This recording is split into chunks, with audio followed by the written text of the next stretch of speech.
축복의 인사를 나누며 시작하겠습니다. 하나님의 이름으로 축복합니다. 오늘 함께 나눌 하나님 말씀의 제목은 식사교제입니다. 코로나19로 인해서 교회에서 식사를 함께하지 못한 지 2달 정도 되었습니다. 그러나 식사의 교제는 참으로 중요한 일이며 또 단순히 밥을 함께 먹는다라는 그 이상의 의미가 있습니다. 그래서 오늘은 성경 속에 등장한 식사와 관련된 이야기들을 생각해보며 또 하루빨리 교회에서 이런 식사의 규제들이 다시 회복되기를 소망하는 마음으로 함께 말씀을 나누고 기도하는 시간이 되기를 원합니다. 2015년 5월 18일 미국 엘리베마주 지역 방송이었던 WSFA에서는 12시 뉴스에 이런 뉴스가 나온 적이 있습니다. 굶주린 노숙자에게 저녁을 사주며 응원의 노래를 불러준 5살 소년의 순수한 마음이 보는 이들을 감동케 했다라는 제목입니다.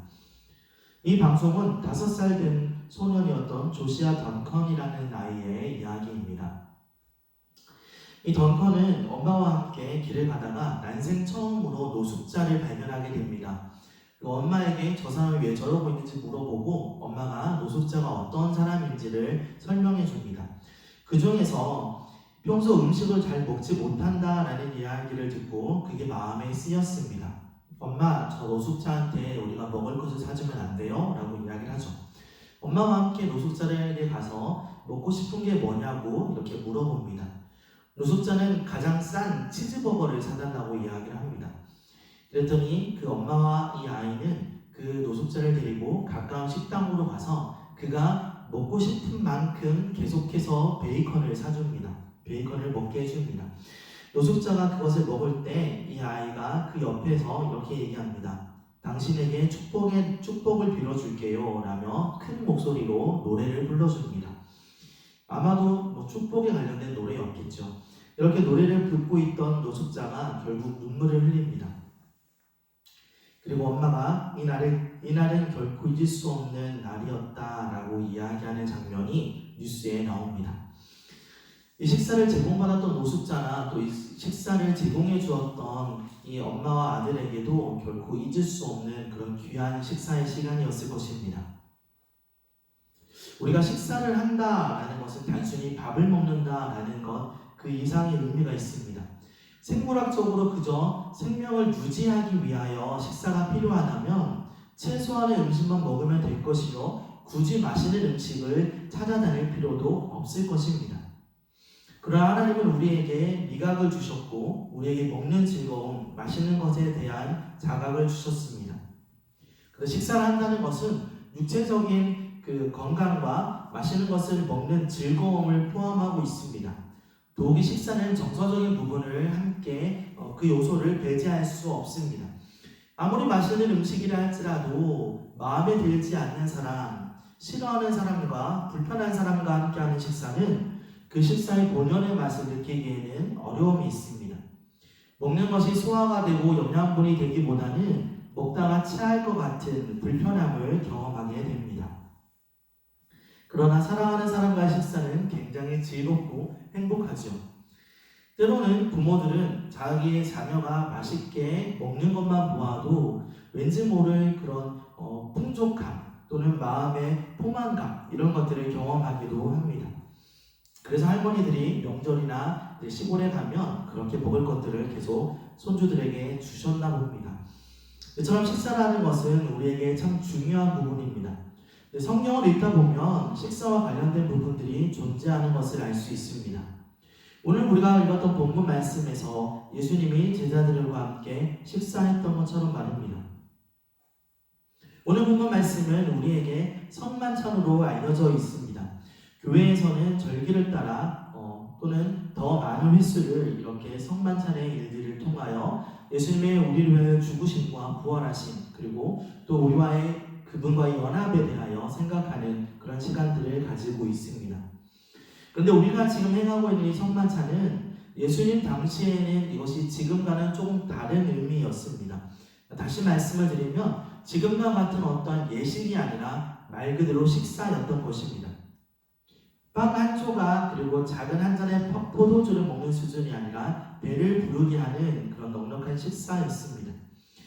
초기 교회의 모습은 이 식사의 모습을 그대로 가지고 있었습니다. 고린도전서 11장 20절부터 22절에 그런즉 너희가 함께 모여서 주의 만찬을 먹을 수 없으니 이는 먹을 때에 각각 자기의 만찬을 먼저 갖다 먹으므로 어떤 사람은 시장하고 어떤 사람은 취함이라. 너희가 먹고 마실 집이 없느냐? 너희가 하나님의 교회를 업신 여기고 빈궁한 자들을 부끄럽게 하느냐? 내가 너에게 무슨 말을 하랴? 너희를 칭찬하랴? 이것으로 칭찬하지 않노라. 성찬의 시간에 어떤 사람은 엄청나게 많이 먹었고 또 많이 마셨기에 이미 배부르고 이미 취하였으나 어떤 자들은 아무것도 제대로 먹지 못하게 됩니다. 이 모습을 볼 때 성찬이라는 어떠한 행위 그보다는 애찬과 같은 함께 식사의 교제를 나누는 모습을 우리가 생각해 볼 수 있습니다. 물론 이 고린도 교회의 이런 문제점들을 포함한 여러 다른 상황들로 인하여 지금과 같은 형식으로 변화되게 되었을 것입니다. 그러나 예수님이 승천하신 후에도 제자들은 함께 모여 식사를 할 때마다 예수님께서 성만찬의 그 의미를 알려주셨던 것들을 기억나고 생각났을 것입니다. 그들이 매번 식사를 하는 그때마다 잊을 수 없는 그런 예수님의 말씀이었을 것입니다. 이러한 식사들에 대하여 성경은 여러 가지 의미들을 이야기하고 있습니다. 먼저 예수님의 식사는 놀라운 기적의 시간이 되었습니다. 성경에 보면 예수님의 말씀을 듣기 위하여 많은 사람들이 모여 있습니다. 요한복음 6장 10절에 예수께서 이르시되 이 사람들로 앉게하라 하시니 그곳에 잔디가 많은지라 사람들이 앉으니 수가 5,000명쯤 되더라. 당시의 계산법으로 20세부터 50세까지 되는 남자들만 5,000명이었으니 아이들이나 노인들, 여성들을 포함한다면 더 많은 수가 모였을 것입니다. 아무리 적게 잡아도 15,000명, 많게는 20,000명까지 생각하는 학자들도 있습니다. 그렇게 많은 사람들이 모였고 그곳에서 식사를 베푼다는 것은 만만치 않은 일이었을 겁니다. 빌립이 대답하되 각 사람으로 조금씩 받게 할지라도 200데나리온의 떡이 부족하니라 라고 성경 말합니다. 데나리온 하나는 당시 노동자 하루의 일삭을 그 품삯을 이야기합니다. 그러면 한 사람이 200일 동안 일을 해야 할 만큼의 돈이 필요합니다. 그래야 이들이 먹을 수 있습니다. 라고 말하는 거죠. 하루에 5만 원의 일당이었다라고 생각을 해보더라도 이것은 1,000만 원이라는 돈이 들 만큼 아주 대규모의 식사였습니다. 놀라운 것은 예수님이 이 자리에서 기적을 베풀어 주시죠. 예수께서 떡을 가져 축사하신 후에 앉아있는 자들에게 나눠주시고 물고기도 그렇게 그들에게 원대로 주시니라. 그곳에 모여있던 많은 사람들이 먹고 배부르게 먹고 남게 됩니다. 이에 거두니 보리떡 5개로 먹고 남은 조각이 12바구니에 찼더라. 이렇게 말하고 있습니다. 예수님이 식사의 자리에서 베푼 기적은 이것만이 아니죠. 가나의 혼인잔치에서도 그 식사 가운데서도 물이 포도주가 되게 하는 놀라운 기적을 이루어 주십니다. 그로 말미암아 혼인잔치가 끝까지 잘 마무리되게 되었죠. 예수님과의 식사는 놀라운 은혜를, 기적을 경험하는 그런 자리였습니다. 다음으로 예수님의 식사는 용서하는 사랑의 식사이기도 했습니다. 2번이나 부활하신 예수님을 만나고도 물고기를 잡으러 갔던 베드로에게 예수님이 찾아오시죠. 밤이 새도록 물고기 한 마리 잡지 못했던 그에게 조반을 베풀어 주십니다. 요한복음 21장 12절에 예수께서 이르시되 와서 조반을 먹으라 하시니 제자들이 주님이신 줄 아는 고로 당신이 누구냐 감히 묻는 자가 없더라. 이렇게 예수님께서 조반을 베풀어 주십니다. 그리고 그 자리에서 베드로에게 질문하시죠. 사명을 허락하십니다. 그들이 조반 먹은 후에 예수께서 시몬 베드로에게 이르시되 요한의 아들 시몬아 네가 이 사람들보다 나를 더 사랑하느냐 하시니 이르되 주님 그러하나이다. 내가 주님을 사랑하는 줄 주님께서 아시나이다. 이르시되 내 어린 양을 먹이라 하시고. 예수님의 식사는 용서하는 식사입니다. 야 베드로야 네가 내 수제자라고 말하는데 어떻게 그럴 수 있느냐? 야 네가 나를 부활한 나를 만나고도 이렇게 갈 수 있느냐? 라고 말하지 않습니다. 예수님이 지금 베드로가 나누고 있는 이 식사는 용서의 식사요, 사랑을 베푸는 식사요, 그리고 베드로에게 새로운 사명을 주시는 식사였던 것입니다. 그리고 또 성경에서 말씀하는 식사는 영혼을 구원하는 기쁨의 축제입니다. 누가복음 15장을 보면 15장 전체에 잃어버렸던 것을 되찾는 기쁨을, 구원의 기쁨을 구원받은 영혼으로 인하여 느끼는 그 기쁨의 역사들을 이야기합니다. 이 배경이 이제 바리새인 세리들과 죄인들과 함께 예수님이 식사하는 장면입니다. 그들이 말씀을 들으러 나아오고 그들과 함께 먹습니다. 바리새인과 서기관들이 이야기하는 것이 예수님이 죄인들을 영접하고 같이 밥을 먹는다라고 수근거리고 비난할 때였습니다. 예수님께서 그 식사의 자리에서 그들에게 이 비유로 설명을 하십니다. 첫 번째 이야기가 이런 양의 비유입니다. 이르시되 너희 중에 어떤 사람이 양 100마리가 있는데 그 중에 하나를 잃으면 99마리를 들에 두고 그 잃은 것을 찾아내기까지 찾아다니지 아니하겠느냐. 또 찾아낸즉 즐거워 어깨에 메고 집에 와서 그 벗과 이옷을 불러 모으고 말하되 나와 함께 즐기자. 나의 잃은 양을 찾아내었노라 하리라. 내가 너희에게 이르노니 이와 같이 죄인 한 사람이 회개하면 하늘에서는 회개할 것 없는 의인 99으로 말미암아 기뻐하는 것보다 더하니라. 이 말씀에서 즐긴다, 즐거워한다라는 것은 먹고 마시는 것을 포함하고 있습니다. 양 주인은 이런 양을 찾음으로 인해서 벗과 이웃을 초대하여 기쁨의 식사를 함께 하고 있는 것입니다. 다음으로 잃어버렸던 드라크마에 대한 이야기가 나오죠. 어떤 여자가 10드라크마가 있는데 하나를 잃으면 등불을 켜고 집을 쓸며 찾아내기까지 부지런히 찾지 아니하겠느냐. 또 찾아낸즉 벗과 이웃을 불러 모으고 말하되 나와 함께 즐기자. 이런 드라크마를 찾아내어노라 하니라. 내가 너희에게 이르노니 이와 같이 죄인 한 사람이 회개하면 하나님의 사자들 앞에 기쁨이 되느니라. 아까 양을 잃었던 주인처럼 지금 드라크마를 잃었던 여자도 그걸 찾음으로 말미암아 벗과 이웃을 불러 기쁨의 식사를 합니다. 마지막 비유는 돌아온 탕자에 대한 이야기입니다. 또 이르시되 어떤 사람에게 두 아들이 있는데 그 둘째가 아버지에게 말하되 아버지여 재산 중에서 내게 돌아올 굿깃을 내게 주소서 하는지라. 아버지가 그 살림을 각각 나눠 주었더니 그 후 며칠이 안 되어 둘째 아들이 재물을 다 모아가지고 먼 나라에 가 거기서 허랑방탕하여 그 재산을 낭비하더니 다 없앤 후 그 나라에 크게 흉년이 들어 그가 비로소 궁핍한지라. 그가 돼지 먹는 쥐역 열매로 배를 채우고자 하되 주는 자가 없는지라. 이에 스스로 돌이켜 이르되 내 아버지에게는 양식이 풍족한 품꾼이 얼마나 많은가. 나는 여기서 주려 죽는구나. 내가 넌 아버지께 가서 이르기를 나를 품꾼의 하나로 보소서 하리라 하고 이에 일어나서 아버지께로 돌아가니라. 아직도 거리가 먼데 아버지가 그를 보고 측은히 여겨 달려가 목을 안고 입을 맞추니 아들이 이르되 아버지 내가 하늘과 아버지께 죄를 지었사오니 지금부터는 아버지 아들이나 일컬음을 감당치 못하겠나이다 하나. 아버지는 종들에게 이르되 제일 좋은 옷을 내어다가 입히고 손에 가락지를 끼우고 발에 신을 신기라. 그리고 살찐 송아지를 끌어다가 잡으라. 우리가 먹고 즐기자. 이 내 아들은 죽었다가 다시 살아났으며 내가 잃었다가 다시 얻었노라 하니 그들이 즐거워하더라. 예수님께서는 지금 식사의 자리에서 이 세 가지의 비유를 통하여 모두 다 찾아냈을 때 기쁨의 식사를 했다라고 말하고 있습니다.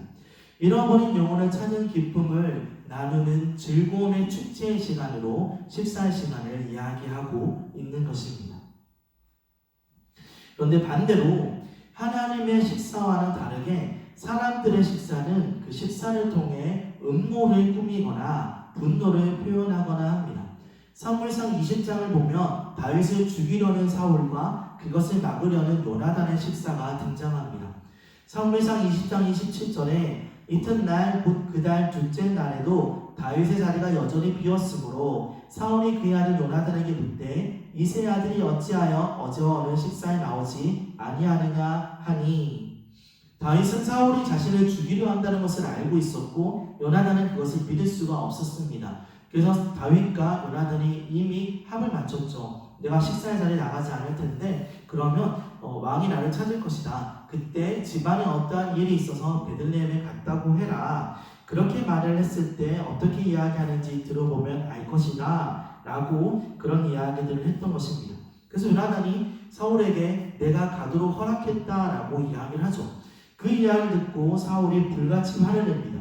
사울이 요나단에게 화를 내며 그에게 이르되 회영 무도한 계집의 소생아 내가 이 세 아들을 택한 것이 내 수치와 네 어미의 벌거벗은 수치됨을 내가 어찌 알지 못하냐. 이 세 아들이 땅에 사는 동안은 노아의 나라가 든든히 서지 못하리라. 그런즉 이제 사람을 보내어 그를 내게로 끌어오라. 그는 죽어야 할 자인이라 한지라. 이처럼 사울은 다윗을 죽이기로 결심하며 또 죽이려고 끌고 오라고 말하고 있습니다. 지금 사울의 식사는 다윗을 죽이기 위한 모략과 분노의 식사였던 것입니다.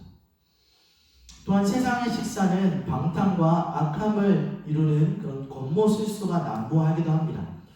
마가복음 6장에 보면 헤롯의 저녁 식사 장면이 나옵니다. 근데 이 자리에서 악한 뜻을 품고 참여했던 헤로디아의 딸이 있었죠. 마가복음 6장 21절부터 22절을 보면 마침 기회가 좋은 날이 있으니 곧 헤롯이 자기 생일에 대신들과 천부장들과 갈릴리의 귀인들로 더불어 잔치할세 헤로디아의 딸이 친히 들어와 춤을 추어 헤롯과 그와 함께 앉은 자들을 기쁘게 한지라. 왕이 그 소녀에게 이르되 무엇이든지 내가 원하는 것을 내게 주리라. 내게 구하라 내게 주리라 하고 이렇게 이야기를 합니다. 이 기회를 놓칠 수 없었던 헤로디아의 딸은 이미 곁에 대기하고 있었던 엄마를 찾아갑니다. 그리고 상의하죠. 그리고 나서 와서 이렇게 얘기합니다. 그가 곧 왕에게 급히 들어가 구하여 이르되 세례 요한의 머리를 소반에 얹어 곧 내게 주기를 원하옵나이다 하니. 헤롯은 요한이 바른 말을 하는 사람이다 라고 생각하고 있었습니다. 망설이긴 했지만 인의 명령을 내립니다. 왕이 곧 시병 하나를 보내어 요한의 머리를 가져오라 명하니 그 사람이 나가 옥에서 요한의 목 베어 그 머리를 소반에 얹어다가 소녀에게 주니 소녀가 이것을 그 어머니에게 주니라. 하나님의 식사 시간과는 전혀 다른 세상의 잔인하고 무서운 식사 시간이 이렇게 드러납니다. 성경 외에도 이런 장면들은 많이 있습니다. 한 가지만 예를 들어보면 우리에게 잘 알려져 있던 로마 황제인 네로의 이야기가 있습니다. 네로 바로 위의 황제였던 사람은 클라우디우스입니다. 그런데 이 네로는 클라우디우스의 아들이 아니었습니다. 클라우디우스는 이미 아들과 딸을 낳았던 아내가 있었습니다. 그런데 이 여자가 워낙 방탕하게 삶을 살았기 때문에 그 여자가 처형당합니다.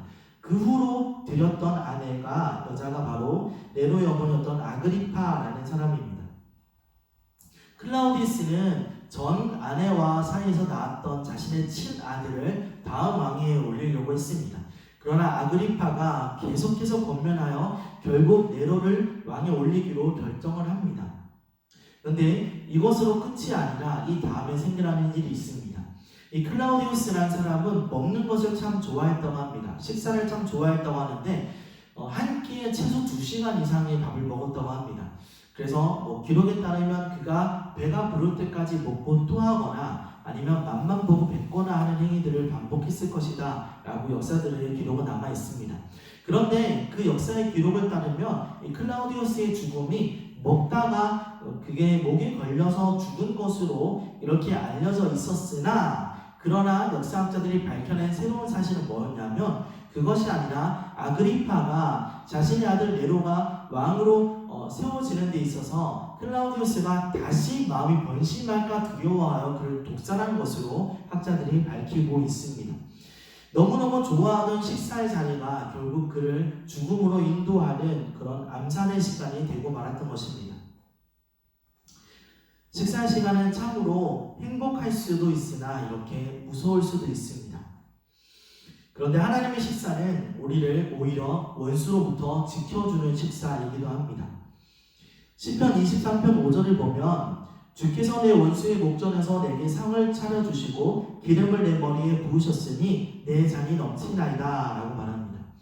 주께서 내게 상을 베풀어 주셨다 라고 말하는 데 있어서 어떤 이들은 이 상이 1등상, 2등상 이런 식으로 등수를 매기는 것처럼 그런 상 같은 것으로 1등 상품은 이것입니다 이런 개념으로 이해하는 분들이 계십니다. 그런데 이 문장을 영어 성경으로 보면 이렇게 말하고 있습니다.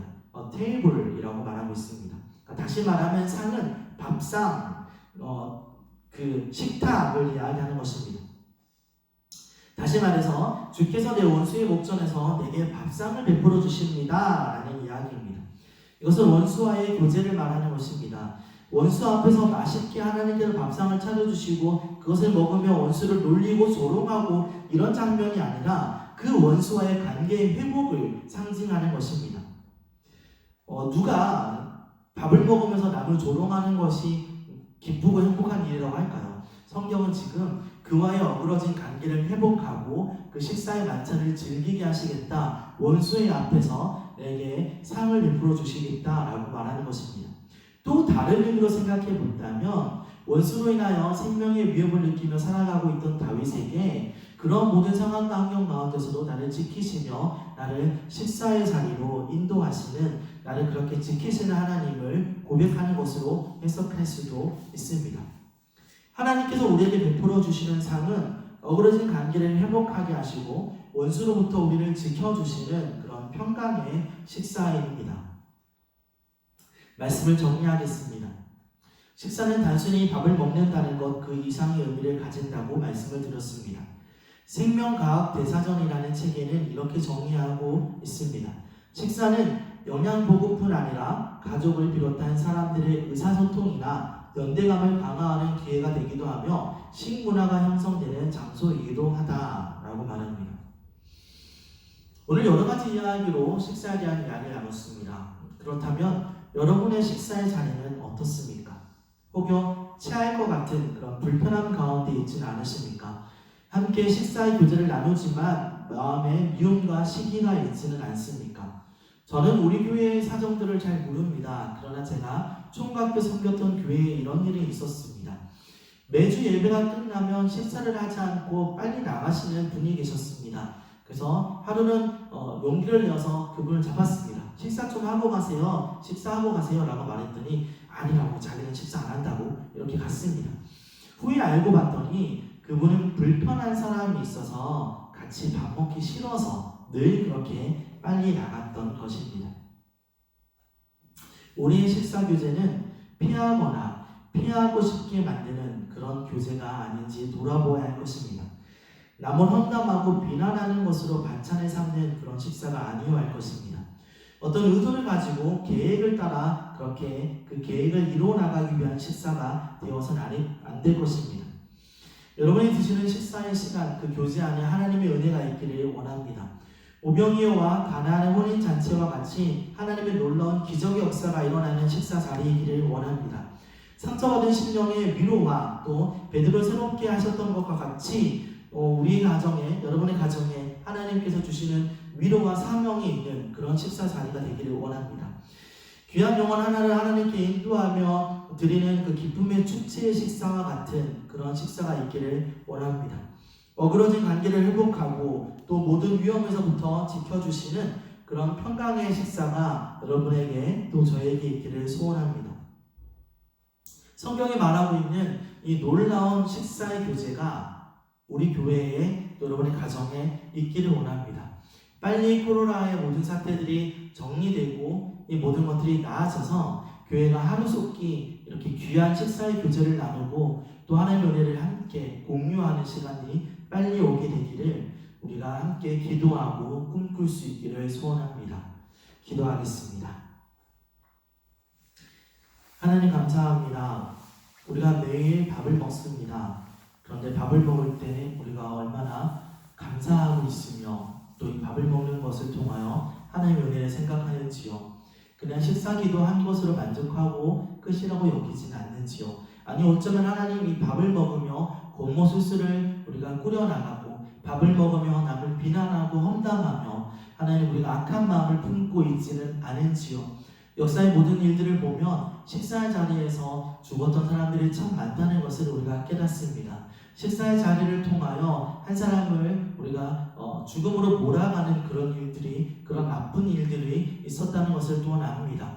하나님, 성경에 말씀하고 있는 식사는 그런 것이 아닙니다. 하나님 영혼 구원을 향한 하나님의 기쁨의 축제요, 또 하나님 우리를 원수와 화목하게 하시고 또 우리를 지키시는 평강의 그런 식사였다는 것을 압니다. 하나님의 놀라운 기적 가운데를 체험하는 자리가 식사의 자리였습니다. 하나님, 우리가 속히 우리가 또다시 회복되어 하나님 앞에 이런 귀한 식사의 교제를 나누고 성도의 연합을 경험할 수 있는 그런 날이 속히 오게 하여 주시옵소서. 하나님 이 모든 상황 가운데 하나님 크신 은혜가 있기를 원합니다. 하나님 함께하지 못하는 이 모든 상황 가운데서도 늘 지키시고 보호하시며 우리가 같은 것을 바라고 꿈꾸며 기도하는 우리 모든 하나님께 성도님들 다 될 수 있게 은혜를 더하여 주시옵소서. 감사합니다. 우리와 함께 교제하기 원하시는 거룩하신 예수님의 이름으로 기도드렸습니다.